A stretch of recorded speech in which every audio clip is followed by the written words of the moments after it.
Tú, yo, todas y todos podemos hacer eco. Ecos contra la corrupción. La emisión de la Secretaría Ejecutiva del Sistema Estatal Anticorrupción.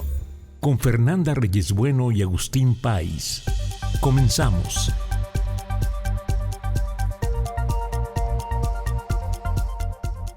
¿Qué tal? Sean todas y todos bienvenidos a Ecos contra la Corrupción. Yo soy Agustín Páez. Buenas tardes, yo soy Fernanda Reyes. Gracias por acompañarnos en este espacio, impulsado por la Secretaría Ejecutiva del Sistema Estatal Anticorrupción de Puebla, donde analizamos ideas, experiencias y prácticas para fortalecer la integridad pública, la rendición de cuentas y el combate a la corrupción. Agradecemos, como siempre, al Sistema de Información y Comunicación, SICOM Puebla, por hacer posible este diálogo.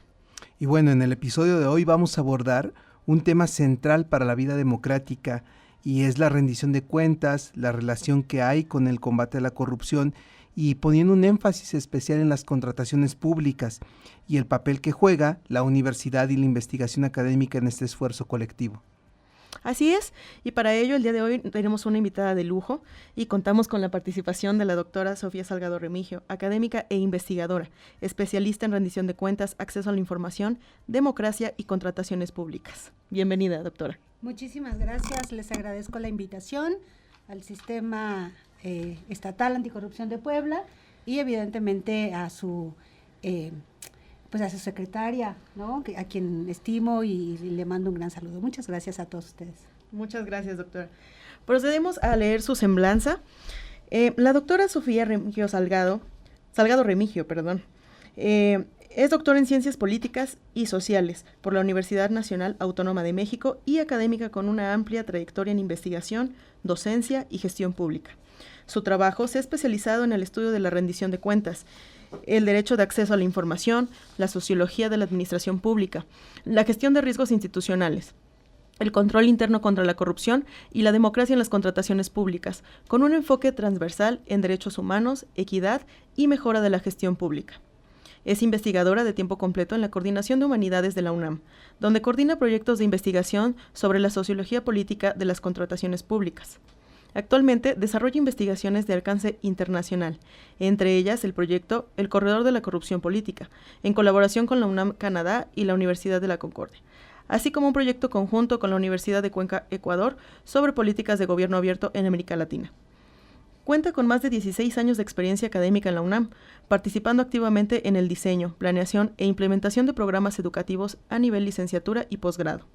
Ha sido coordinadora académica y diseñadora instruccional del Programa de Administración y Gestión Pública en la Universidad Abierta y a Distancia de México, experiencia que derivó en su participación en el diseño del sistema de capacitación virtual para personas servidoras públicas del Gobierno Federal, con impacto en la profesionalización de más de 1.6 millones de servidores públicos. Como docente, ha impartido cátedra en la Facultad de Ciencias Políticas Sociales de la UNAM, en el Sistema de Universidad Abierta y Educación a Distancia, en la Facultad de Estudios Superiores Acatlán, en la Universidad Iberoamericana Campus Santa Fe y como tutora en el doctorado en Administración Pública de la Universidad de Anáhuac, México. En el ámbito de la administración pública, ha ocupado cargos de alta responsabilidad en la Administración Pública Federal, entre ellos, titular de la Unidad de Política de Recursos Humanos y Directora General de Recursos Humanos. Asimismo, cuenta con experiencia en materia electoral como consejera local del Instituto Nacional Electoral en el Estado de México y consejera distrital, así como coordinadora de logística en el Instituto Electoral del Estado de México. Su trayectoria ha sido reconocida por instancias académicas y legislativas. En 2024 recibió un reconocimiento por parte de la Legislatura del Congreso del Estado de Veracruz por su contribución a la docencia, así como un reconocimiento de la UNAM por 15 años de servicio en investigación y docencia. Ha sido galardonada con premios de investigación otorgados por el Instituto de Acceso a la Información del Estado de México y el Instituto Electoral del Estado de México, y es miembro del Sistema Nacional de Investigadores. Asimismo, en la Secretaría Ejecutiva del Sistema Estatal Anticorrupción de Puebla, hemos tenido el gusto de contar con ella como articulista en la revista Puebla sin Corrupción, particularmente en la edición especial dedicada a la gobernanza anticorrupción, contribuyendo a fortalecer el diálogo entre la academia y las instituciones públicas. Ahora sí, doctora Sofía, muchísimas gracias por acompañarnos en Ecos contra la Corrupción. Muchas gracias a ustedes por la invitación. Bueno, doctora, la pregunta que guiará esta conversación para nosotros es clara. La teoría de políticas públicas y la investigación académica puede articularse para combatir la corrupción de manera efectiva. Y bueno, vamos a tener esto en un desarrollo.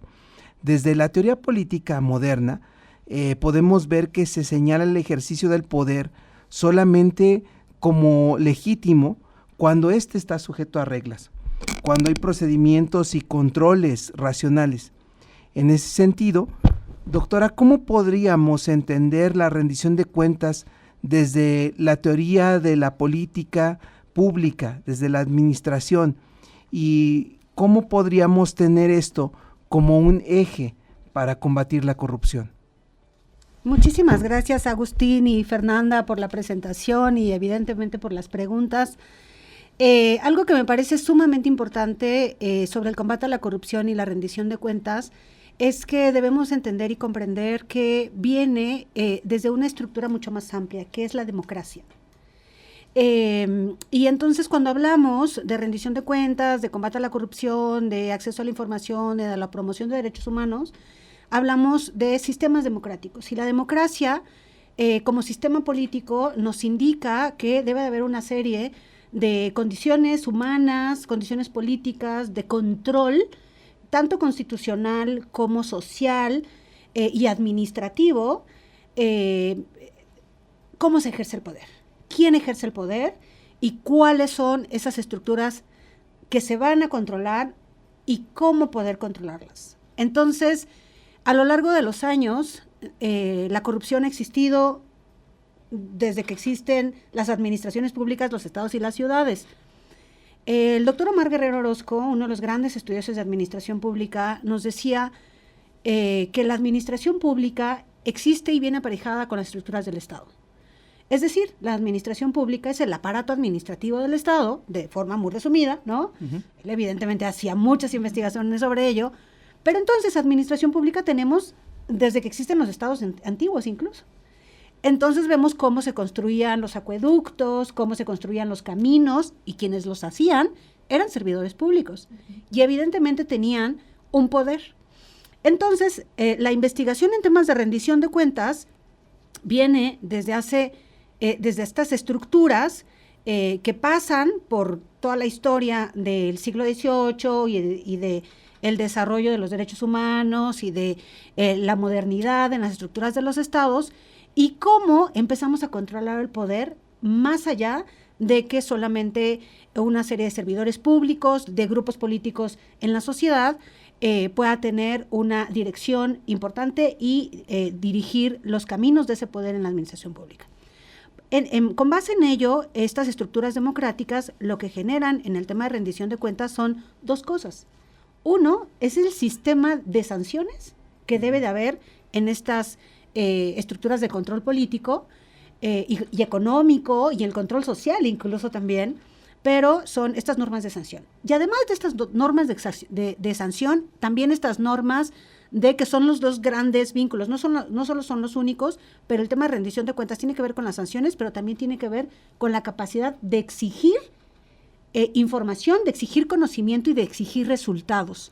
Entonces, cuando tú exiges como ciudadano, como autoridad, a otros, ya sea de tu mismo nivel, nivel horizontal, jerárquico o incluso transversal, y por eso de allí de la teoría de la democracia, Guillermo O'Donnell, por ejemplo, nos ha hablado muchísimo sobre el tema de rendición de cuentas desde las estructuras democráticas. Desde otras estructuras no quiere decir que no haya rendición de cuentas, claro que sí hay rendición de cuentas, pero entonces el poder se vuelve discrecional, o la rendición de cuentas se vuelve discrecional. Cuando la rendición de cuentas no viene, la rendición de cuentas, el combate a la corrupción y el acceso a la información y todos los demás elementos no vienen acompañados de un contexto democrático, entonces todos esos sistemas, incluso la propia corrupción, incluso la rendición de cuentas o el acceso a la información, se vuelve discrecional porque quien controla el poder no es una estructura democrática. ¿De qué hablamos cuando hablamos de democracia? Hablamos de diferencias. Hannah Arendt nos hablaba sobre qué es la política. Y regularmente cuando tú ves a los jóvenes, por ejemplo, ¿no?, que dicen, no, yo no me quiero dedicar a la política, y no, a mí no me gusta porque entonces todos son corruptos. Hannah Arendt hace una investigación hermosa que siempre me encanta recuperarla, y ella nos dice que debemos de regresar, y ella regresa incluso en sus análisis, a regresar sobre qué es la política, cuál es el origen de la política. Y entonces en su libro sobre qué es la política, ella nos regala una obra majestuosa en donde nos dice, la política es diálogo. La política, regresando a los clásicos, es la capacidad de poder estar frente al otro con sus diferencias y de reconocerte. Yo a ti, Fer, te reconozco, y yo a ti, Agustín, te reconozco, y reconozco entonces esa diferencia. Y entonces en democracia hay diferencias, y esas diferencias vienen aparejadas por un respeto y vienen aparejadas también por una cuestión que es sumamente importante, que Hannah Arendt lo llama el reconocimiento. Te reconozco en términos de la diferencia.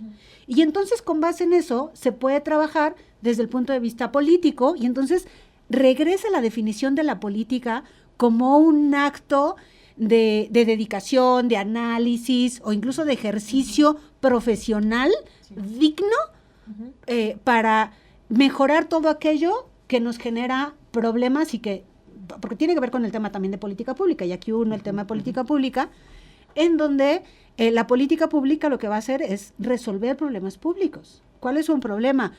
El tema de mejorar las viviendas, el tema de la migración, el tema... Hay una cantidad de temas que desde el origen de los estados, y los estados mismos se crean y tienen su ser en la resolución de esos problemas. El estado se vuelve un estado débil cuando no es capaz de resolver, decía John Locke. Bueno, eso digamos en términos contractualistas, hay muchos otros autores que podemos citar, pero decía dos cosas: que el Estado tiene que asegurar la vida y la propiedad de las personas.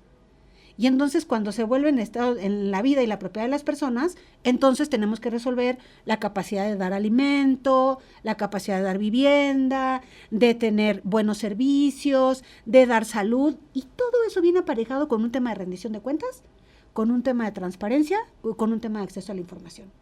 Porque sin información, las personas no pueden tener acceso a sus derechos, no pueden tener acceso a sus servicios o a sus bienes que requiere para su vida.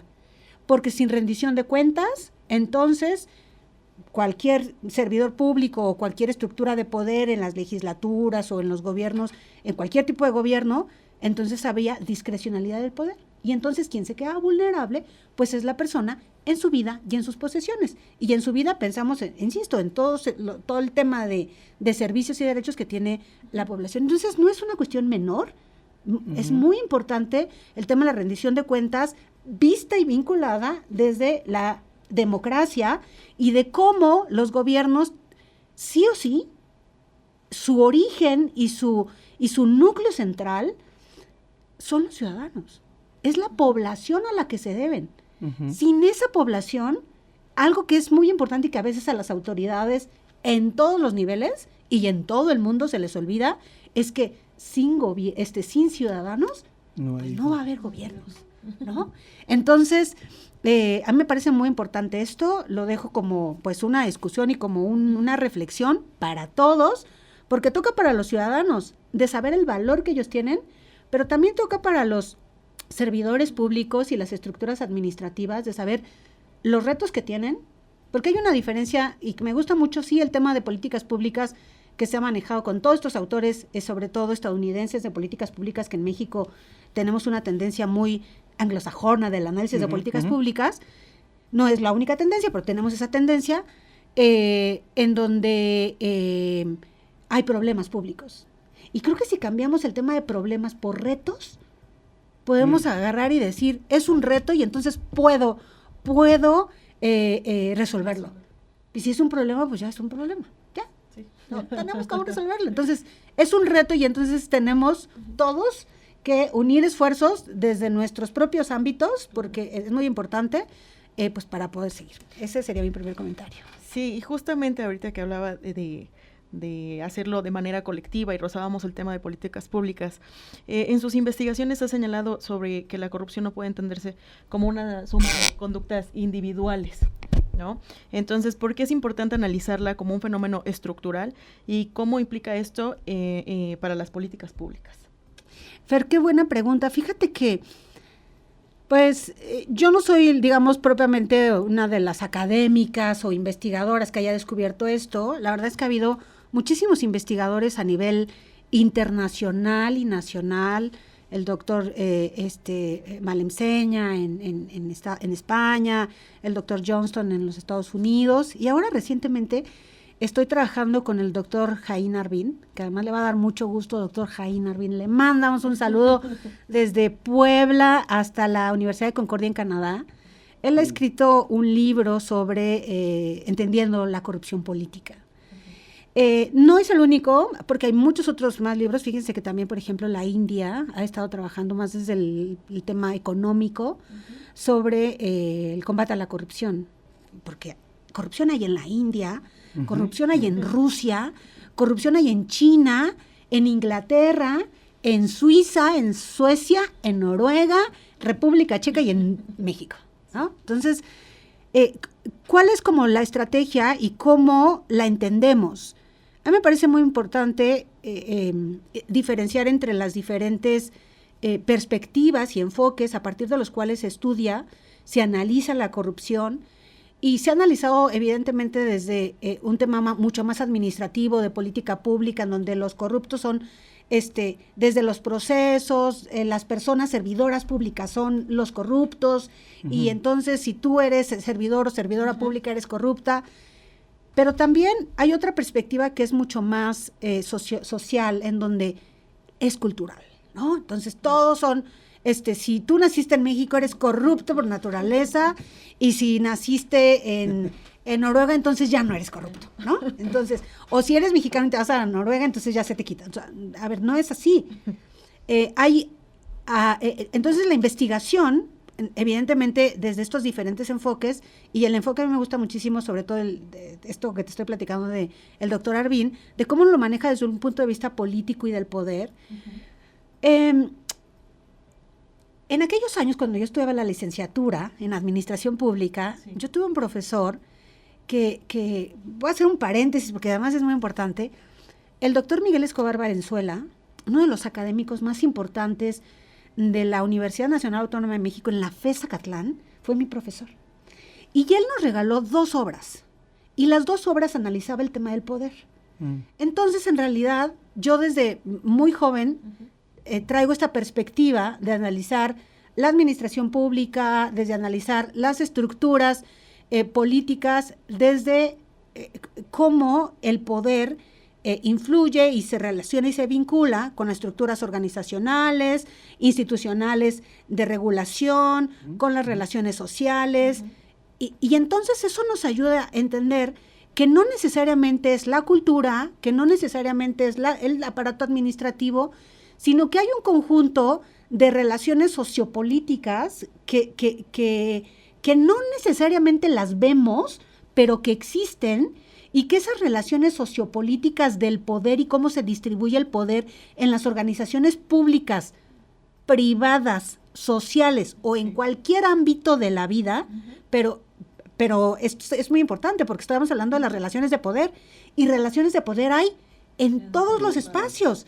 Entonces, cuando hablamos de esas relaciones de poder, entendemos por qué hay corrupción en Rusia, en China, en Noruega, en Pakistán, y no necesariamente tiene que ver con una cuestión cultural de estos son mexicanos o son de alguna ciudad en particular, o porque son administradores públicos, o porque son economistas, no. Entonces, cuando lo analizamos desde las estructuras de poder, nos permite entender como este análisis. Ahora, es muy interesante porque analizarlo desde esta perspectiva nos permite y nos ayuda a identificar cuáles son estas... En la teoría de los sistemas políticos, hay los actores del sistema político, está el régimen que vincula las reglas y que define las formas en las cuales obtienes el poder. O sea, el poder se obtiene de alguna manera y el poder se ejerce. Y si a mí me preguntan, ¿usted como profesor de la UNAM tiene poder? Claro, por supuesto que tengo poder. Y Miguel Escobar Valenzuela lo decía muy interesante, de manera muy interesante, pero además con todo sustento, porque él fue perseguido, él trabajaba y era parte en el golpe de Estado con Chile, con Pinochet, él fue perseguido por Pinochet. Y recientemente, después del año 2000, sale, ahí está en la red, sale su nombre como un perseguido político. Entonces él se viene, lo reciben aquí en México y lo reciben en la Defensa de Catlán, y solo escribió 2 libros. Entonces yo se los recomiendo a todo el mundo, porque es muy importante, porque nos abre la perspectiva para analizarla desde los actores, desde las estructuras políticas y económicas, desde las relaciones de poder que vienen, insisto, aparejadas entre el sector, no solo en el sector público, sino también en el sector privado, en el sector social. Porque si ustedes me preguntan, ¿en las asociaciones civiles no hay corrupción? Ay, por supuesto que la hay. Sí. ¿Pero por qué? Porque hay relaciones de poder. ¿En el mercado hay corrupción? Claro, en el mercado, digamos, económico, sí, porque hay relaciones de poder. En la administración pública, sí, porque hay relaciones de poder. Entonces, analizarlas nos permite identificar estas instituciones, estos actores y estas relaciones y estos vínculos. Y es que en eso, doctora, lo que podemos ver es que el desafío central que tienen las democracias no es necesariamente quién gobierna, sino cómo se está ejerciendo el poder. Cuáles controles existen, cómo se dispone de mecanismos de sanción, cómo se hace que se rinda cuentas. Entonces, básicamente en esto, doctora, ¿cuáles serían los dilemas que usted apuntaría que son como los que hoy están enfrentando las democracias frente a la corrupción? Pues qué buena pregunta. Afortunadamente hoy tenemos una obra del doctor Stephen Morris en donde él nos habla sobre 5 grandes dilemas, ¿no? Digo, evidentemente, seguramente si analizamos y ampliamos un poco más la investigación, habrá muchos otros dilemas, pero creo que podemos, digamos, de inicio, nombrar 5 grandes dilemas. Y el primer gran dilema que él nos comparte es el dilema de la definición. ¿Quién define qué es la corrupción? ¿Por qué? Porque a partir de lo que tú definas como gobierno, pues vas a definir las políticas públicas, vas a definir los resultados de qué hacer. Entonces, si yo, por ejemplo, digo, los sistemas electorales no son corruptos, entonces no me fijo en los sistemas electorales y entonces me voy por otro camino y los dejo allí. Y entonces, son los servidores públicos los corruptos. Entonces hay que correrlos. Les bajamos el sueldo, y entonces hay una definición. Pero al final también hay un poder, porque en realidad un dilema es cómo se ejerce ese poder para definir qué es corrupto y qué no es corrupto. Y esto nos pasa en todos los gobiernos. El doctor tiene otro libro, el doctor Stephen Morris, en donde nos habla sobre estos mismos dilemas, pero que lo utilizan gobiernos denominados por partidos políticos de izquierda o de derecha. Y entonces ese es como un primer dilema. El segundo dilema es el dilema del capitalismo, en donde esta relación de hacia dónde vamos con el interés general, con el interés público, hacia el mercado o hacia los ciudadanos. Y es que, por ejemplo, en temas de contrataciones públicas, el tema de competitividad es muy importante, y entonces no es que tienen que ser competitivos. Y pues si es grande y es chiquito y el otro es más competitivo que el otro, pues entonces que el chiquito se vaya. Entonces este dilema también genera, digamos, complicaciones en el combate a la corrupción. Un tercer dilema, pues es el dilema político, en donde son estas estructuras de cómo controlas a los grupos políticos en el poder. Y estos grupos políticos en el poder, pues al final pues, hay un control importante. Entonces, ¿cómo controlo a los senadores? ¿Cómo controlo a los diputados cuando ellos son quienes definen las leyes? Y entonces nosotros como ciudadanos sí los elegimos, pero después ya no nos quieren recibir. O sea, hay un dilema político ahí. Doctora, dígame. Antes tenemos un pequeño corte. Muy bien. Y vamos a una introducción de SICOM y regresamos. Perfecto. Vamos 2 dilemas este momento. ¿Quieres hacer eco contra la corrupción? Llámanos 2222 73 77 17. Te escuchamos. Ecos contra la corrupción. Estamos de vuelta. Tu opinión es importante. Escríbenos un WhatsApp al 2215 87 56 57. Juntos hagamos ecos contra la corrupción. Continuamos.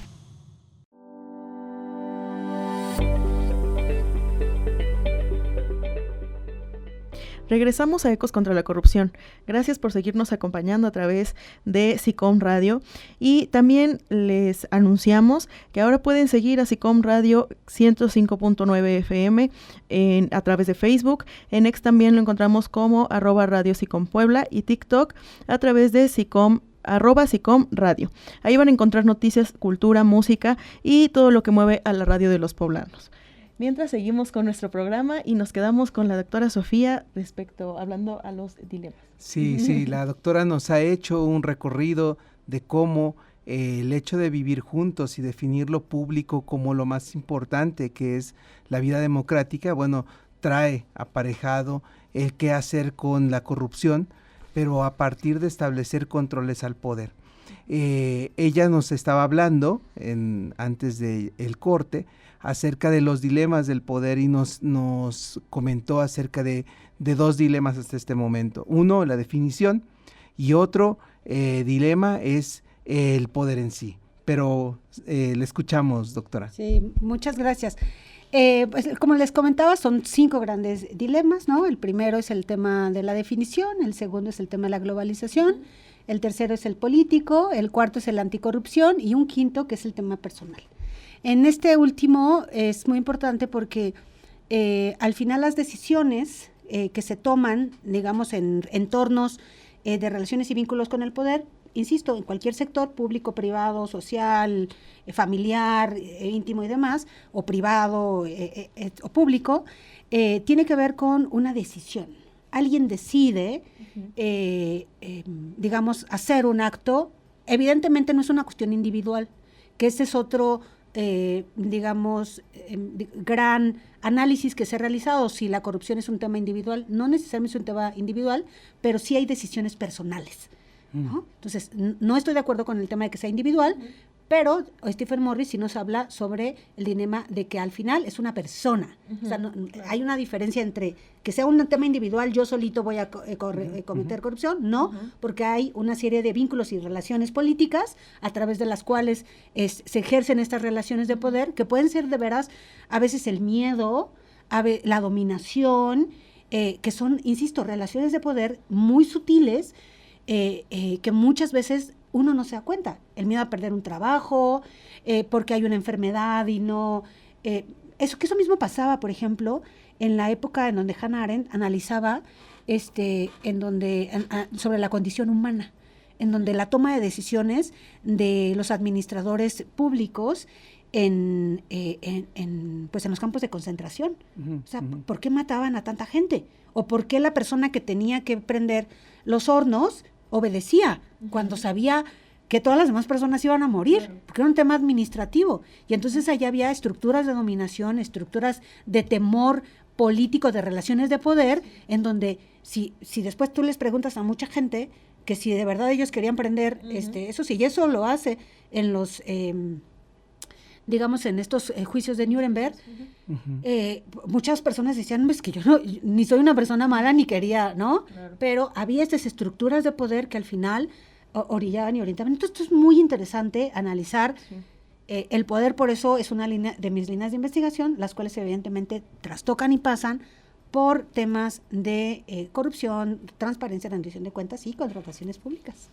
Muy bien. Justamente, sí, que es el siguiente tema que vamos a abarcar, que pues es uno de los más sensibles respecto a la perspectiva de la integridad pública, las contrataciones públicas. Y es un tema que usted también nos ha hecho favor de analizar dentro de la colaboración que ha tenido con la Secretaría Ejecutiva en la revista Puebla sin Corrupción, justo en la edición especial que se dedicó a la gobernanza anticorrupción. Sí, y sobre esto, doctora, muchas veces la contratación pública está asociada solamente a un procedimiento técnico. Muchas veces se orienta al cumplimiento normativo y a la eficiencia. Pero usted a través de su artículo nos habla un poco acerca de que en la contratación pública se expresa una relación de calidad y una relación en la que hay una relación entre el Estado, el mercado y la ciudadanía. Entonces, desde esa perspectiva, ¿por qué es necesario desde su perspectiva analizar estas contrataciones públicas y no únicamente desde el cumplimiento de la norma? Agustín, muchas gracias por la pregunta. Fíjate que cuando empecé a hacer investigación en la Universidad Nacional Autónoma de México, a quien de verdad le agradezco muchísimo el espacio, la apertura, para incluir el tipo de análisis de contrataciones públicas, no solo vistas, que fue una perspectiva muy interesante, no solo vistas desde el derecho, lo cual es importante. No estoy diciendo que no sea importante verlas desde sus procesos, el cumplimiento de la ley, claro, es muy importante. Pero si las dejamos de ver solo como un proceso administrativo de cumplimiento de la ley o por una cuestión económica, de cumplimiento de ciertos principios económicos, y la analizamos desde estas perspectivas de las relaciones y vínculos de poder, identificamos cosas sumamente interesantes. Quiero decirte que por los análisis que yo he realizado, la UNAM y en todo el país y en América Latina es una de las pocas áreas de investigación que está analizando las contrataciones públicas desde un análisis mucho más sociopolítico, desde la estructura y vinculación con el poder. En América Latina y en México, esta línea de investigación no es algo que sea muy común. Por lo tanto, y es algo que yo comento justo en la universidad, que la verdad pone a la vanguardia, evidentemente a la universidad, y que no se esperaba menos. Es la Universidad Nacional Autónoma de México. Se espera que evidentemente haya innovación, que haya apertura, que haya estructuras adecuadas para llevar a cabo las investigaciones como este tipo. ¿Por qué? En el proyecto de investigación o en los proyectos de investigación que tengo, hemos identificado que 1 de cada 3 unidades monetarias se dedica a contrataciones públicas. En cualquier país del mundo. O sea, ¿qué quiero decir? Que en todos los países se hacen contrataciones públicas, pero además de eso es uno de los mercados más grandes e importantes del mundo entero. Hay mucho dinero que está vinculado ahí y que poco análisis se realiza sobre ese objeto de estudio. Pero además de verlos desde una visión sociopolítica, pues todavía es más complejo, porque pues si ya hay un mercado que no es muy analizado y además visto desde otra perspectiva, menos. Hay países que sí lo han estado analizando. Carl Dunston, por ejemplo, en Viena, Mijail Fazekas también. Hay otros muchos autores, por ejemplo, hay un instituto, el Instituto Durkheim, en Francia, en donde hay un análisis de un sociólogo jurídico, pero es más sociólogo, evidentemente, sociólogo jurídico, porque él es sociólogo, pero analiza el tema de las normatividades. O sea, cómo se hacen las leyes, no solo vistas desde el proceso judicial, sino vistas desde los procesos políticos y del poder que hay detrás de una ley. Y entonces ellos y muchos otros autores sí han avanzado en este análisis y a México y América Latina nos ha costado mucho trabajo en esto. Entonces, eso nos va a dar la posibilidad de ahora sí de identificar, primero, cómo se están relacionando y vinculando las estructuras de poder, las relaciones y los vínculos políticos, sociales, cómo se vinculan una contratación pública con la sociedad, cómo afectan temas de derechos humanos. El doctor Miguel Ángel López Olvera, del Instituto de Investigaciones Jurídicas de la UNAM, trae una perspectiva, como también otros autores en América Latina y en Europa, sobre vincular el tema de contrataciones públicas con el de derechos humanos. Y cómo afectan las contrataciones públicas, por ejemplo, que el año pasado hubo un gran tema con todo el tema de las contrataciones de medicamentos en México, pero medicamentos se contratan y hay en todo el mundo necesitamos medicinas y todos los sistemas médicos necesitan medicinas y las farmacéuticas son de algunos países, son de Estados Unidos, son alemanas, o sea, hay un mercado específico que se le está comprando todas esas medicinas. Habría que identificar qué está pasando y cuáles son las relaciones de poder y cómo eso está afectando a los derechos humanos y cómo poder evidentemente, desde la investigación de la universidad, aplicando ese conocimiento, mejorar esas relaciones y vínculos para salvaguardar derechos humanos, que como ya les digo, me parece que es como uno de los motivos que al final, pues por los cuales trabajamos, ¿no? Tanto académicos, servidores públicos, pues para dar esos servicios, porque hay una sociedad que lo necesita. Bien, y también en su análisis nos señala que uno de los problemas asociados en la parte de la corrupción en las contrataciones públicas es el diseño institucional y la forma en que se implementan estos procesos y se gestionan en la práctica. Desde su experiencia, ¿cuáles son los principales riesgos estructurales que se identifican en el diseño y la operación de estos procedimientos que puedan abrir espacios a prácticas de corrupción? Fíjense que me parece que concentrarnos en la regulación, en la extrarregulación de una serie de procesos, afecta la manera en cómo entendemos al propio proceso, pero también afecta la manera en cómo el propio proceso se vuelve en una camisa de fuerza para no poder tener estas flexibilidades. Pero, un fin.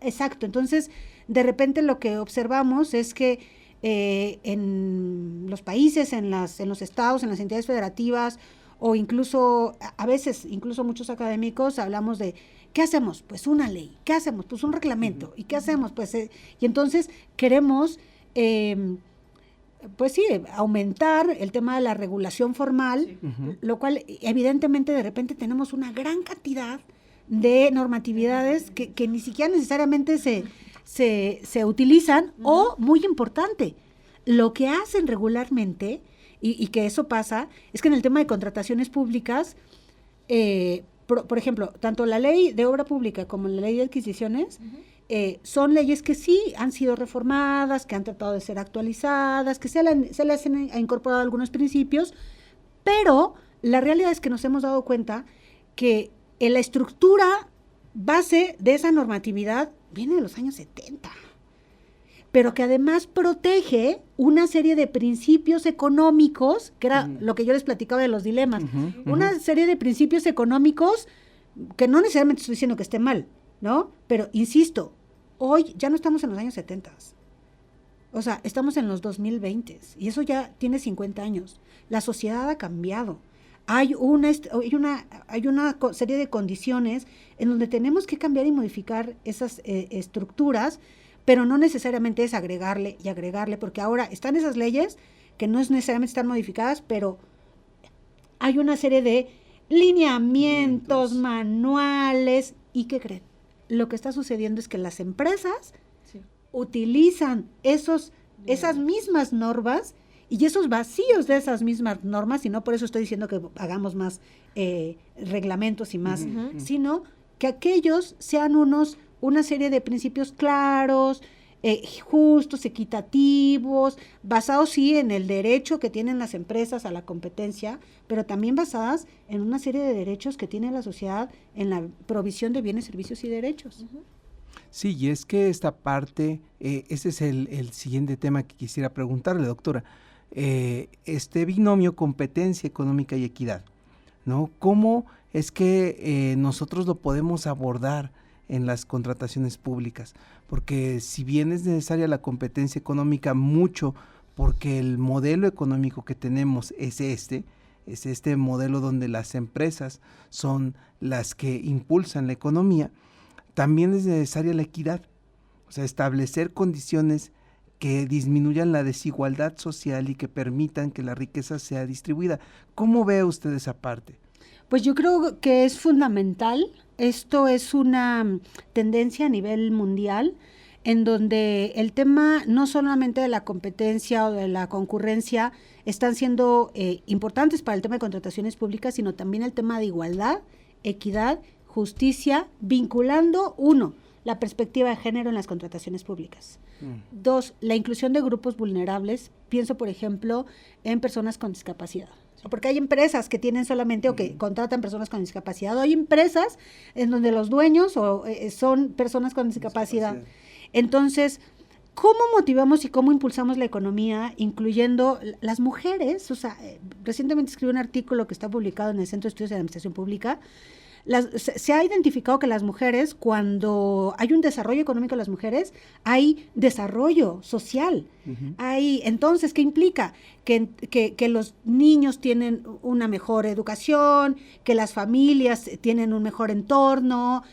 Evidentemente también no hay que llegar al tema del abuso en temas de género, ¿no? Porque si no, le queremos dedicar el tema del cuidado y el tema de que ahora trabajen y sean empresarias y que además sean exitosas, bueno, digamos, hay un equilibrio. Pero sí incorporarlas, el tema de la inclusión, el tema de las cooperativas.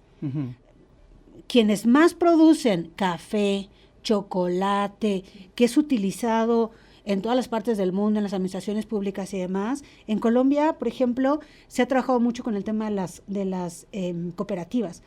En México también ahora se está impulsando mucho, lo he estado viendo, digamos, la economía social. La economía social y de las cooperativas para que puedan vender estas cooperativas su chocolate, su café, sin que haya intermediarios. Porque la mayor parte que producen café son los campesinos. Hay un intermediario que es Nestlé, el que le compra y se lo vende a Nestlé, y entonces el café que nos costaba, por poner un ejemplo, 20 pesos, nos termina costando 100 pesos, ¿no? Entonces, pero además terminan por no ganar. Entonces, me parece fundamental incorporar estos principios y evidentemente muy importante, también incorporar el tema en donde los empresarios, no necesariamente los empresarios, los grandes empresarios, sino los microempresarios, sufren una gran desigualdad y desequilibrio para mantener sus propias empresas. Pero además participar en un proceso de contratación pública tiene un costo. Alguien pensaría que no tiene un costo, pero sí tiene un costo, porque tienen que contratar a alguien que meta la solicitud, a alguien que le esté dando seguimiento, hacer las copias, que conozca sobre el tema del proceso, y es una microempresa, pues no lo va a poder pagar, porque apenas si puede pagar su renta. Entonces, ¿cómo le hacemos? Y este me parece que es un problema y un reto. Vuelvo al reto. Este es un reto de las administraciones, y bueno, lo comento porque a lo mejor Puebla se puede volver la entidad federativa en donde impulse estas políticas públicas de apoyo a las micro, porque además es Puebla. O sea, tiene un gran, digamos, estructura económica de microempresas, de medianas empresas, de MIPYMES, en donde te voy a capacitar sobre contrataciones públicas y voy a motivar a que tu mercado pueda participar en eso y entonces distribuir, porque entonces va a haber más trabajo, va a haber más posibilidad de que puedan contratar a más personas, y entonces, dicen por ahí, se distribuye la riqueza y se genera inclusión, pues mayor equidad, respeto a los derechos humanos, y además muy importante, porque también, y regreso al tema de las farmacéuticas, en donde si tenemos 2 o 3 distribuidores, pues qué complicado que solo tengamos 2 o 3 distribuidores. Porque entonces, si yo tengo 2 o 3 distribuidores, disminuye las posibilidades de que yo le pueda ofrecer a mi ciudadanía algo más barato. 1, más barato, 2, más disponible, ¿no? Porque al final, como gobierno, pues si me cuesta caro y yo tengo que atender a mi población, pues la voy a atender. Pero si no tengo cómo atenderla y me tengo que ir a Suiza a comprarlo, me genera un problema.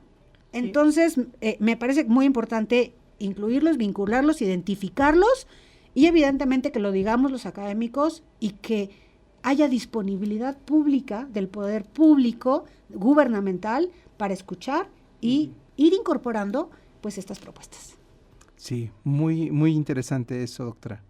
Y bueno, finalmente, en esta parte del análisis de su artículo, ¿qué cree que deberían priorizar los gobiernos estatales y municipales para avanzar hacia los sistemas de contrataciones públicas más transparentes, competitivos y alineados a una lógica de integridad, rendición de cuentas y confianza? ¿Podría ser fortalecer capacidades institucionales o promover esquemas de aprendizaje colectivo? ¿Cree que también es Estoy completamente segura, miren, de que el tema de formación, capacitación, profesionalización en tema de contratación pública es sumamente importante. Una de las cosas en las que me di cuenta, que además no es que yo haya descubierto el hilo negro, mucha gente lo sabemos, simplemente que pues yo lo hago explícito, ¿no? Es ¿quiénes saben sobre el tema de contratación pública? Regularmente saben aquellas personas que ya han trabajado en el servicio público, que se dedican a ese tema, que lo trabajan todos los días y entonces ellos son quienes saben, conocen los procesos, conocen las entrañas político-administrativas, jurídicas, sociales y de poder que se vinculan en esos procesos. Y son, digamos, personas muy, que conocen el proceso. No necesariamente están formadas, capacitadas, tienen los conocimientos y las habilidades. Ahora, ellos tendrán unos conocimientos, pero si nos vamos a las universidades, hay muy pocas universidades donde las líneas de investigación, tanto en derecho como en administración pública, como en administración y contaduría, el tema de contratación pública no es un tema muy recurrente en la investigación, en análisis y la enseñanza. Por lo tanto, me parece que un tema muy importante que pueden hacer gobiernos municipales, gobiernos estatales, el federal, y en general creo que todos tenemos que tener esa pasión por la enseñanza en esta temática, porque eso nos va a dar, generamos un espacio en donde profesionalizamos, capacitamos y ampliamos nuestra posibilidad de tener estas personas profesionalizadas y capaces con conocimientos. Segundo, creamos sinergias con las universidades para mejorar nuestros programas de estudio, pero también para mejorar los procesos. Hay que enseñarles a los servidores públicos que trabajan en esos procesos que hay cosas, porque ellos dicen, es que así siempre se ha hecho. Sí, así siempre se ha hecho, pero mira, tenemos estas alternativas y lo podemos hacer así. Y a veces, esta cosa que acabo de decir de, mira, tenemos estas alternativas, de verdad son cosas que a ellos no es que necesariamente se les ocurran, claro que no, nunca se les va a ocurrir porque ellos están acostumbrados a hacer esos procesos y a una inercia administrativa que en administración pública le llamamos rutinas administrativas. Y entonces, pues así no vamos a cambiar. Pero si hay un proceso de formación, de capacitación y de profesionalización, pero además no solamente eso, si de repente vienen otros jóvenes que ya fueron formados, capacitados, profesionalizados, con una perspectiva diferente, van a llegar y van a decir, yo también sé. Pero además, ¿qué crees? Sé hacerlo de esta manera y de esta otra manera. Claro. Y de esta manera y de esta otra manera nos da estos resultados. Y entonces el otro se va a quedar diciendo, ¿qué está pasando? Y entonces va a abrir esa perspectiva. Y me parece que el proceso de evolución de madurez institucional, económica, política, administrativa es sumamente importante en todos los gobiernos. Sí, y bueno, esto nos abre a otra parte que nos gustaría mucho escuchar de usted, que es la parte académica. Porque la academia no nada más está observando fenómenos sociales y generando evidencia, también marca una pauta que permite incidir en las decisiones públicas, o sea, nos marca como un horizonte, hacia allá podemos avanzar, esto nos puede abrir un poquito los ojos. Y en ese sentido, ¿qué líneas de investigación está usted desarrollando en el instituto y por qué son relevantes para fortalecer el combate a la corrupción? Muchas gracias por la pregunta. Fíjate que primero, como un poco ya lo hemos platicado, el análisis sociopolítico desde el poder, que le hemos incorporado al tema de contrataciones públicas, es sumamente importante. No son las únicas líneas, no es la única línea de investigación. Mis líneas de investigación son recursos humanos en la administración pública y de allí lo vinculamos con el tema de capacitación, ¿no? Porque se vinculan el tema del diseño institucional y organizacional de las políticas públicas, de cómo se definen, pero el diseño institucional y organizacional no es solo una cuestión administrativa, es una cuestión nuevamente sociopolítica, porque las organizaciones son personas. O sea, quien defina de otra manera las organizaciones, pues entonces tendrá otro enfoque y tendrá muchos problemas porque las organizaciones son personas. Y entonces en esas organizaciones, cuando hay personas, hay sentimientos, hay frustraciones, hay necesidades emocionales, y entonces las organizaciones pueden volverse un caos. Pero si las entendemos desde el punto de vista sociopolítico, nos permite tener mucho más claro cuáles son, digamos, estas interacciones y por dónde podemos trabajarlas. Otras de mis líneas de investigación, evidentemente, son rendición de cuentas, acceso a la información. Incluso tuve una oportunidad de tener una investigación sobre transparencia en partidos políticos. Y tengo otra línea de investigación que está muy escondida por ahí, por muchos años trabajé en ella, que es el tema de partidos políticos y elecciones.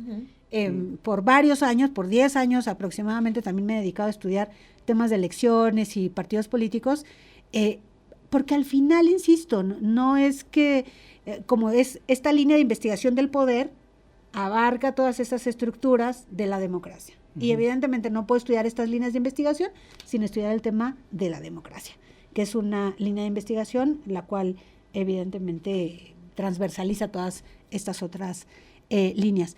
Y dentro de estas líneas, pues he también formado, creado y fundado una red de aprendizaje.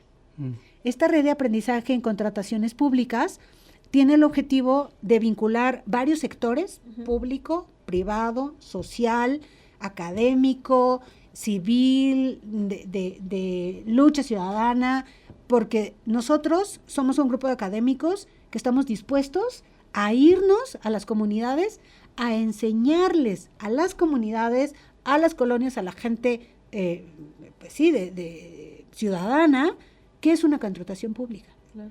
Porque necesitamos también sacarla el conocimiento y que no sea concentrado solamente en las universidades. El conocimiento es útil cuando se vuelve también útil para una sociedad.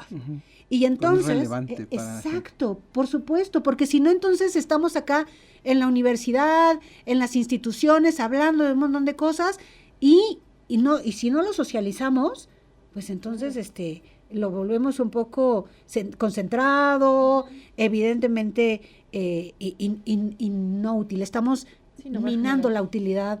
Entonces, bueno, pues allí está la red de aprendizaje, en donde no solo vamos a capacitar a la sociedad, sino también al sector empresarial. Pero además, ¿qué crees? Desde una institución pública, universidad pública, tiene que ser evidentemente público y tiene que ser gratuito.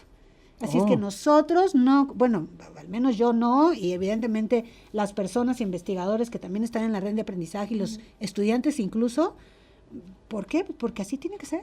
Es un conocimiento en donde nosotros, como investigadores, otorgamos a la ciudadanía. Entonces, bueno, pues ahí estamos, disponibles desde la universidad. Muchas gracias. Gracias, doctora Sofía. Y para ir cerrando esta charla, ¿con qué idea le gustaría que se quedara nuestro auditorio después de esta conversación? Ay, qué buena pregunta, ¿no? Pues con muchas ideas, pero con la idea de que algo que es muy importante son los derechos humanos, la ciudadanía y evidentemente el respeto a sus servicios, a sus bienes y a sus derechos, y esto viene desde una exigencia y evidentemente desde una necesidad de conocimiento, transparencia, rendición de cuentas, y que desde sus propias, todos y cada uno hagamos nuestros esfuerzos que están en nuestras manos y lo vamos a lograr. Es un reto.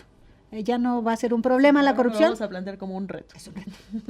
Pues doctora, muchísimas gracias. Ha sido un gusto, un honor que nos haya explicado lo público desde la perspectiva de las personas, desde quién es la gente y de cómo puede esto ser útil. Se acabó nuestro programa, nos quedaron algunas ideas en el tintero y le agradecemos mucho su estancia aquí con nosotros. Y esperemos seguir poder colaborando con usted, doctora. Muchísimas gracias. Gracias a las personas que nos escuchan, Asicom Radio.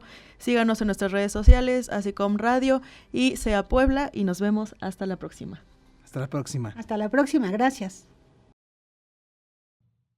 Esto fue Ecos contra la Corrupción, la emisión de la Secretaría Ejecutiva del Sistema Estatal Anticorrupción. Gracias por tu sintonía. Nos escuchamos en el próximo episodio para juntos seguir haciendo eco.